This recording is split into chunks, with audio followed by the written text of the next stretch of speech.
Ya, silakan Pak Timotius Ngacam. Iya. Salam, Pak. Eh, Sangat menarik materi kita pada pagi hari ini.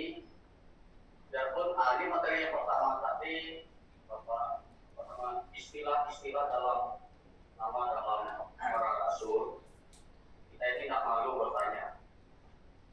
Nah, kalau salah satu contoh, Matius pemungut cukai, jadi ada istilah kata Petrus batu karang. Nah, saya minta dijelaskan Pak, diulangi lagi. Terus Yudas Iskariot tidak tahu berkhianat. Ini Yusuf Pak, Yusuf, istilah Yusuf ini kita tidak tahu Pak, kalau kita lihat di dalam Matius, itu Yusuf anak Daud istilahnya. Nah ini Yosef Pak, Yosef, misalnya Yohanes, Yohanes Pembaptis misalnya. Yohanes ini kan ada satu, Yohanes satu, Yohanes dua. Ini kan mungkin ada dua Yohanes Pak, tolong Pak jelaskan. Nama-nama pihak dari murid-murid Tuhan Yesus. Terima kasih. Baik, ada beberapa tadi yang sudah saya jelaskan. Ya, Yusuf itu adalah salah satu anak Yakub dari istrinya yang paling dia kasihi, yaitu Rahel. Ya, Pak. Yusuf itu memperanakan, ya kan, Manasye dan Efraim, ya kan. Dan Yusuf ini ingat istrinya orang Mesir karena dia dijual oleh saudara-saudaranya kepada pedagang, yaitu justru saudara-saudaranya juga pedagang dari keturunan Ismail itu bawa dia ke Mesir. Sedangkan Yusuf atau Yosef, ya, tulisan serapannya Pak itu Yusuf. Jadi kadang bisa Yosef, Yusuf, itu sama Pak. Kalau di Indonesia kan diserap itu bisa O dan U-nya. Nah itu. Maka jangan heran misalnya siapakah ya suami Maria atau Bunda Maria, Santo Yusuf atau Santo Yosef. Ya sama Pak, ya. Kata Yusuf dan Yosef, makanya dijelaskan, ya kan? Santo Yosef atau Santo Yusuf itu, ya. Kemudian kalau Yohanes, Yohanes 1, Yohanes 2, tidak begitu Pak. Yohanes yang menulis Injil Yohanes itu ketika Yohanes sudah berusia sekitar 90 tahun, dia diminta untuk, ya kan, gereja atau umat perdana itu untuk menulis yang namanya Injil Yohanes itu, karena Yohanes satu-satunya murid Yesus yang masih hidup pada waktu itu, dan dia bisa menceritakan dengan jelas perkataan-perkataan Yesus karena Yohanes ini adalah murid kesayangan Yesus. Yohanes sendiri itu. Kalau Yohanes Pembaptis jelas itu justru gurunya. Maka ditulis Yohanes Pembaptis untuk membedakan antara Yohanes murid Yesus dan Yohanes Pembaptis. Kemudian surat 1 Yohanes, surat 2 Yohanes, ya kan? Surat 3 Yohanes itu bukan ada Yohanes 1 atau Yohanes 2, Yohanes 3. Itu adalah surat yang ditulis oleh Rasul Yohanes, ya, sendiri. Ya. Sebagai surat yang menekankan iman akan Yesus Kristus itu kepada jemaat. Begitu juga wahyu kepada Yohanes, itu adalah wahyu yang diberikan kepada Rasul Yohanes itu sebagai, ya, murid terakhir yang masih ada pada waktu itu, ya, dan dia menulis itu. Jadi yang ditulis oleh Yohanes itu selain Injil Yohanes, 3 suratnya, kemudian wahyu kepada Yohanes. Tetapi tetap kata menulis itu pastilah dia dibantu oleh muridnya lagi, ya, karena dia sudah tua waktu itu. Nah itu untuk penjelasan tentang Yohanes Pak. Jadi banyak memang yang waktu saya berikan kegiatan pendalaman kitab suci itu, ada justru malah dia tidak mengerti. Bukan tidak mengerti, malah dia menganggap Yohanes Pembaptis dan Yohanes itu sama. Maka saya jelaskan kembali. Padahal dia itu sudah mungkin udah puluhan tahun melayani di gereja. Karena tadi pengetahuan tentang membaca kitab suci itu tidak diulang-ulang dan tidak mau diperbarui pengetahuannya itu, karena banyak pengetahuan itu tidak dipahami, sehingga akibatnya, ya, dia menjadi masih mengenal Yohanes itu waktu dijelaskan oleh guru agamanya. Ya. Jadi kalau nanti diperlukan pada bulan berapa kita, mungkin nanti pada bulan 9 bulan kitab suci itu saya akan jelaskan saja 4 kali pertemuan itu tentang Injil Matius, Markus, Lukas, dan Yohanes supaya bapak-bapak memahami bahwa ya istilah-istilah atau nama-nama orang dalam kitab suci itu tadi. Nah, sama seperti tadi Pak Timotius tadi kan. Tiba-tiba, ini Ananias yang mana? Kok ada Ananias yang membaptis Paulus kan atau Saulus?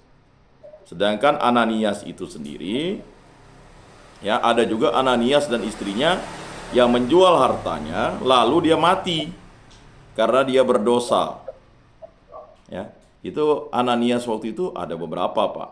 Nah, jadi kita juga sama kita Herodes itu ada beberapa orang. Ya, sama seperti Firaun. Firaun itu nama kaisar Mesir itu Firaun, Pak. Tapi belakangnya Firaun siapa namanya begitu. Ya, Pak? Nah, jadi kalau kita membaca kitab suci, Firaun itu misalnya presiden ya kan, presiden. Nah, presiden Indonesia itu kan ada beberapa orang. Firaun juga ada beberapa orang begitu. Ya. Begitu juga dengan Herodes, ada Herodes Antipas. Ya. Herodes ini nama raja tapi ada ya nama belakangnya lagi kan begitu. Ya. Nah, begitu juga misalnya kalau kita ya, maka dalam kitab suci itu dijelaskan supaya apakah orang ini sama atau tidak, seperti Bartolomius yang disebut Nathanael, Thomas yang disebut Didimus. Ya. Jadi misalnya Pak Timotius ngacam disebut dengan Pak Timotius yang disebut ngacam, kan begitu. Orangnya kan sama, Pak. Sama enggak Pak Timotius dengan Pak ngacam nih? Kan sama orangnya. Timotius yang disebut ngacam, ya kan? Atau saya Yakobus yang disebut Pak Ian. Kalau Yakobus kan banyak, Pak. Ya kan? Nah, jadi seperti itu. Atau misalnya ya kan? Ya, ini kan nama-nama untuk memahami bahwa orang itu memiliki seperti Simon yang disebut Petrus. Untuk membedakan kan ada dua Simon. Simon orang Zelot, namanya Simon juga, Pak. Yang membantu Yesus memanggul salib Simon dari Kirene. Itu bukan murid Yesus, seorang petani, Simon dari Kirene. Nah, ada juga Simon sepupu Yesus. Simon, Yoses, Yakobus, Yudas kan. Nah, jadi namanya itu banyak ya. Tetapi mau menjelaskan satu ya. Menjelaskan satu bahwa orangnya satu gitu. Ya, begitu juga. Kok nama orangnya bisa banyak tapi orangnya satu. Nah, Tuhan juga ya kan, Allah Tritunggal yang Maha Kudus itu kan satu pribadi, tiga ya kan nama atau wujud. Allah Bapa yang bertata di surga, Allah Putra yang menjadi manusia, Allah Roh Kudus yang memberkati, menyertai dan melindungi kita. Ya, itu satu. Jadi seperti itu. Jadi untuk memahami itu dan juga ya, ini tadi yang saya katakan Barnabas tadi. Tiba-tiba ada Injil Barnabas. Injil Barnabas tidak ada, Pak. Ya. Kalau betul memang Barnabas itu ada menulis Injil, dia tidak dikanonisasi sebagai kitab suci. Yang dikanonisasi hanya Injil Matius, Markus, Lukas, dan Yohanes. Kanonisasi itu artinya penetapan gereja tentang ya kan tulisan-tulisan yang masuk dalam kitab suci. Jadi kalau kita tahu itu ada sekitar 30 lebih Injil, Pak. Tetapi 4 Injil ini, 3 Injil Sinoptik dan 1 Injil Yohanes inilah yang ditetapkan gereja sebagai kitab suci karena kelengkapan dan saling melengkapi. Kalau Injil Sinoptik itu kan saling melengkapi, Pak. Yang ditulis di Markus itu ditulis juga di Matius, ditulis juga di Yohanes. Ditulis juga di Lukas, itu sinoptik. Jadi seperti itu. Jadi istilah-istilah itu boleh Pak, nanti kita akan lanjutkan pada pertemuan berikutnya. Terima kasih Pak Ngacam. Masih ada Pak? Masih ini sedikit lagi Pak. Ini Maria Ibu Yesus ini kita sudah tahu Maria Magdalena itu ada Maria yang lain. Oh iya, iya. Baik. Jadi kalau Maria Ibu Yesus tuh pasti ada ya, jelas dia. Lalu ada Maria Magdalena, dari Magdala dia Pak. Seorang kaya yang bertobat lalu mengikuti Yesus. Dan dia adalah rasul para rasul, adalah perempuan pertama yang menyaksikan kebangkitan Yesus. Tetapi dia tidak masuk dalam kubur, lalu dia melaporkan kepada murid Yesus, yaitu Petrus dan Yohanes. Kemudian ada Maria saudara Marta. Maria ini adalah Maria yang mendengarkan Tuhan Allah atau Yesus. Lalu Marta itu, dia itu saudaranya Lazarus. Jadi Lazarus, Marta dan Maria. Marta dan Maria ini dekat dengan Yesus, ya. Ketika Marta bilang kalau kamu ada, Lazarus tidak mati, itu iman Marta. Ya, lalu ada saudaranya Maria. Lalu, ya, ada juga Maria Kleopas. Itu istrinya Kleopas. Nama Maria itu banyak, Pak. Ya. Maria yang lainnya. Kata Maria yang lainnya bukan Bunda Maria. Kalau Maria, ibu Tuhan Yesus itu pasti dijelaskan, ya, dengan detail. Tetapi kalau Maria yang lainnya itu bukan Maria ibu Yesus, tetapi Maria bisa istri Kleopas. Karena banyak Maria waktu itu. Maria Magdalena, Maria saudara Marta, Maria istri Kleopas. Karena perempuan-perempuan yang menangisi Yesus itu, ya, adalah, ya, rata-rata Maria, termasuk ibu Yesus. Namanya Maria atau Bunda Maria. Nah, jadi Maria itu memang banyak sekali di dalam kitab suci, itu ada beberapa orang, ya. Nah, itu dijelaskan. Begitu Pak Ngacam. Terima kasih Pak, jelas.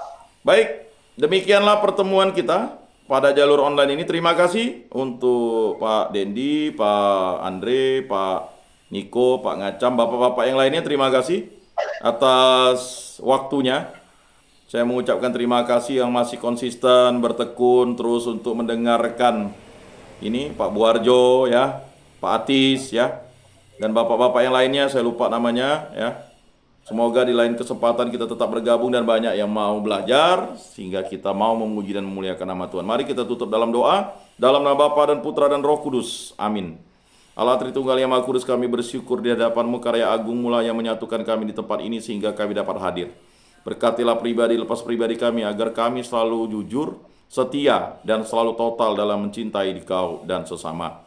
Berkatilah, bimbinglah kami selalu, dan kami juga berdoa bagi para istri kami, para anak-anak kami, para saudara-saudari kami, para orang tua kami, agar mereka dapat selalu dikuatkan oleh firman dan sabda-Mu dan tekun dalam doa.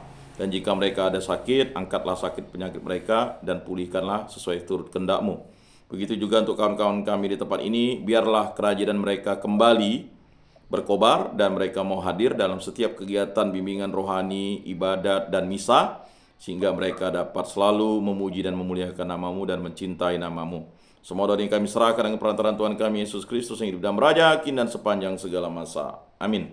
Dalam nama Bapa dan Putra dan Roh Kudus. Amin. Salam, salam kasih, damai dan sejahtera. Tuhan memberkati dan menyertai dan melindungi. Salve.